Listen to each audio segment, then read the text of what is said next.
Hey there, baseball fans. It's your friend Ben, and I am back today opening old wax packs from the junk era of baseball cards. Today, I've got a new box that just arrived, 1988 Score Major League Baseball cards. This is their inaugural year in the system. I've had a bunch of these cards. It's not the greatest set, just from a standpoint of not a lot of value in there, but here's something that made my day when I got this box. I wasn't expecting this, but on the back, or on the bottom, bam! A Ryne Sandberg card on the bottom that I do not have in my collection. As you guys know, Ryne Sandberg is one of the players I personally collect for myself. And there is a new card that I've not ever even seen on the bottom here. So once I make my way through this box, I'll definitely cut that out and add that to my collection. So super excited about that. Beyond that, we're gonna crack open a few of these packs and see what we find. Again, not a whole lot to be excited about in this set, just your standard stars from 1988, except for, the Tom Glavine rookie card is probably the best card in here. There's also a subset with Reggie Jackson. I think that might be it. But this is Score's first year. They really did introduce some top quality photos, which was new. They also did a great job of trying to make it fun and exciting, and the photography on these really was just better than their competitors at the time, so they set the bar. Look at that, Andre Dawson for the very first one, so we'll put him aside. And Mike Schmidt, and Kirby Puckett, 3 for 3. Look at that, great way to start. I do love the color coding, as I've said numerous times with all these Score sets from this time period.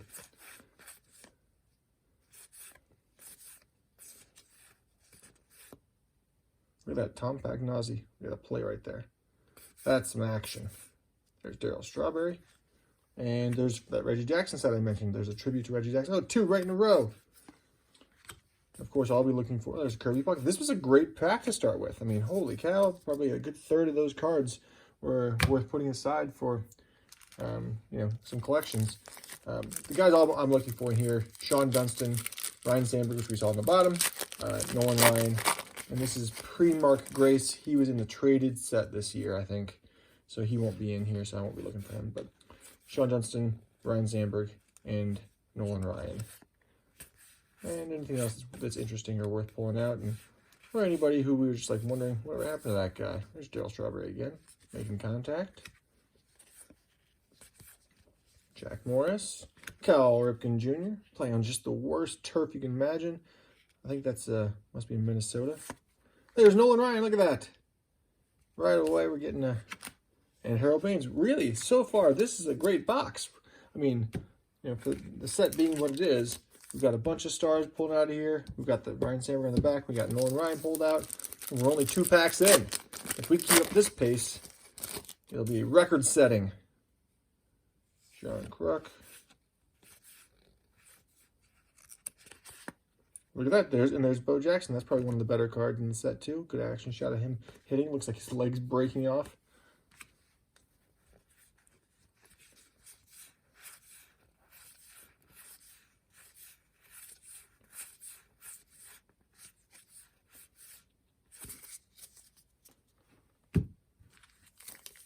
I do like that there are 17 cards in here. Nice, generous pack sizes.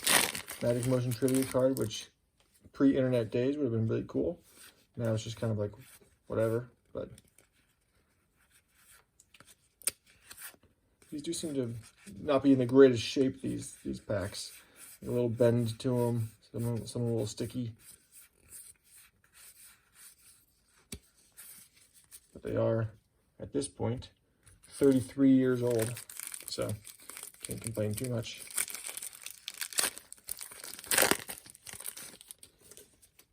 There's George Brett.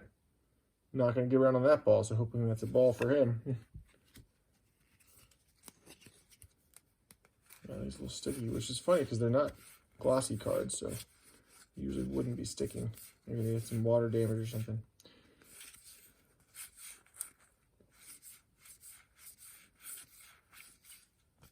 There's Don Mattingly and Jack Clark. We just bent that one pretty good. All right. See what else we come up with. See if we can pull out that Sean Dunston for me. Really completed the trifecta.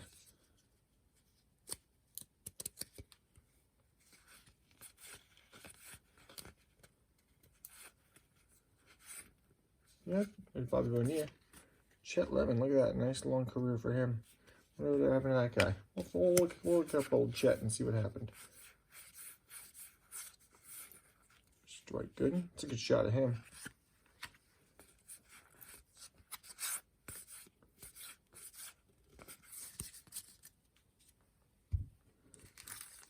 And if I recall, the Sean Dunston was the same color border as the Nolan Ryan card. So if we're going to get them, it's going to be towards the back of the pack because they always come in the same order here.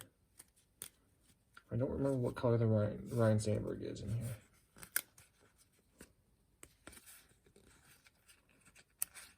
Bob Walk, which is a terrible name for a pitcher, let's be honest. Yeah, Dwight Gooden again. And no Sean Dunston this time, but still, pretty good opening session. Got some good cards here. Nolan Ryan. Let's find out what happened to Chet Lemon here. Tiger center fielder, playing since '75. From Mississippi, Jackson, Mississippi.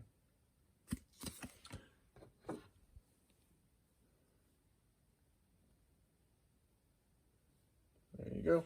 American baseball player. Chester Earl Lemon. 75 to 1990, so this is the very end of his career here. Hit 273, respectable, 215 home runs, 884 RBIs. Only played for the White Sox and the Tigers, so 3-time All-Star. Pretty good. And a World Series champion in '84.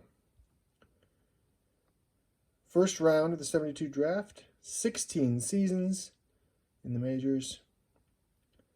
Known as one of the best defensive center fielders in baseball from '77 to '87. There you go.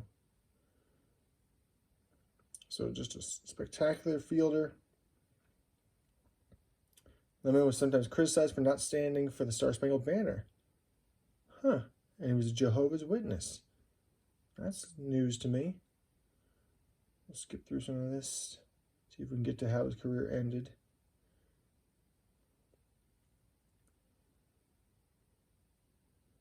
Diagnosed with polycythemia vera, a rare blood disorder. Huh.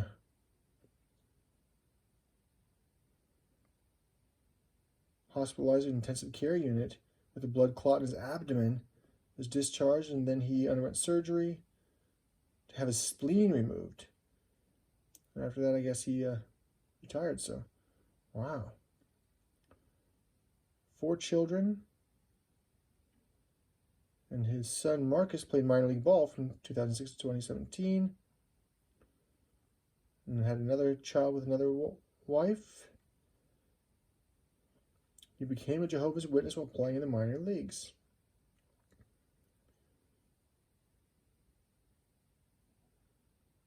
Wow.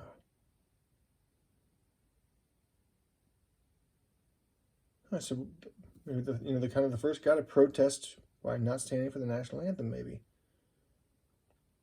Established the Chet Lemon Baseball School in Florida. Coached 2 successful teams. Juice and Juice 2. There you go. So baseball lifer, solid player in the league for years and years.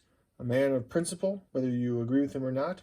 A man of principle, and a guy who overcame some health challenges. See, I love these stories that I never would have known that about Chet Lemon. So hats off to you, Chet. And for the rest of you, we'll see you next time.